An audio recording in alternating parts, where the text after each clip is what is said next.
সাবধান সাবধান সাবধান, জঙ্গলে নেমেছে ভয়ঙ্কর বিপদ।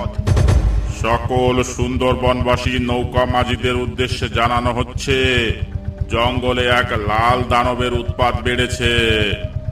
কেউ কোনো পর্যটকদের নিয়ে ঝড়খালি থেকে মরিচঝাপি রেঞ্জের মধ্যে প্রবেশ করবে না। সেখানে পর্যটক ও মাঝিদের জন্য জানের ঝুঁকি আছে। ওদিকে যাওয়া কিছুদিন বন্ধ রাখতে হবে। যদি কেউ এই রেঞ্জের মধ্যে ধরা পড়ে, তাকে নৌকা সহ গ্রেপ্তার করা হবে, সঙ্গে 500 টাকা জরিমানা করা হবে।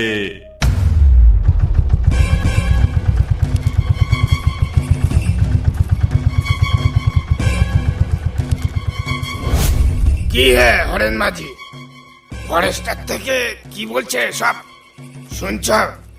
তাই তো দেখছি, এমনিতে 2 পয়সা কামাতে পারছি না, তার উপর আবার জঙ্গলে লাল দানব। এমন চলতে থাকলে কি করে বাঁচবো আমরা, বল তো দেখি নগেন। ঠিকই বলছে হরেন মাঝি, আমাদের সুন্দরবনে একের পর এক বিপদ লেগেই আছে। কখনো ঝড়ের তাণ্ডব, কখনো বাঘের তাণ্ডব, আবার কখনো ডাকাতের তাণ্ডব। এভাবে কি বাঁচা যায়? কি আর করবি বল, ফরেস্টার থেকে যখন মানা করে গেছে তখন তো ওদিকে যাওয়াই চলে না। 2 টাকা কামাতে গিয়ে শেষে জান নিয়ে টানাটানি বাঁধবে। একেবারে ঠিক কথা বলেছেন হরেন মাঝি, কিন্তু ওই লাল দানবটা আবার কি? সেটা তো বলতে পারবো না, গিয়ে একবার দেখে আসলে হতো। কিন্তু যাব কি করে? ওখানে গেলেই তো বলছে নৌকা সমেত আটক করবে।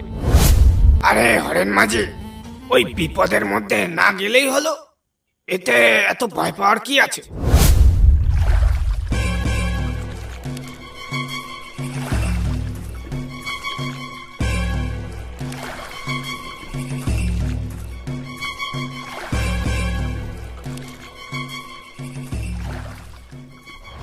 এই মধু, কোন দিকে যাচ্ছিস তোরা মাছ ধরতে? আমরা ঝড়খালির দিকে যাব বলে বেরিয়েছি। এই 2জন মিলে ঝড়খালির দিকে যাচ্ছিস? তোদের সাহস তো কম না। একজনকে বাগে ধরলে আরেকজনকে বাঁচাবে কি করে? ঝড়খালির দিকে এখন যাস নে, ফরেস্টার থেকে কিছুক্ষণ আগে মানা করে গেছে। ওখানে এখন বেশ কিছুদিন ধরে যাওয়া মানা আছে। কোথা থেকে জানি একটা লাল দানব ঢুকেছে ওখানে।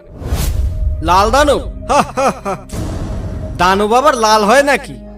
কি বলছো এসব মাঝি ভাই? গাঁজা টাজা খেয়ে আছো নাকি? হ্যাঁ, লাল দানব বন্ধ করো তোমার এই গাঁজাখড়ি গল্প, এসব আমরা মানি না। আমার কথা শোন মধু, মরিচঝাপির দিকে বা ঝড়খালির দিকে এখন খুব বিপদ। তুই বরং অন্যদিকে যা। আরে মামা চুপ করো তো তুমি। লাল দানব যখন বললে তখন তো দেখতেই হয়। যাই দেখি, গিয়ে দেখে আসি সে কেমন লাল দানব। এ লাল দানব আমি না দেখে ছাড়বো না। যা যা মুরগে যা, আহাম্মক কোথাকার।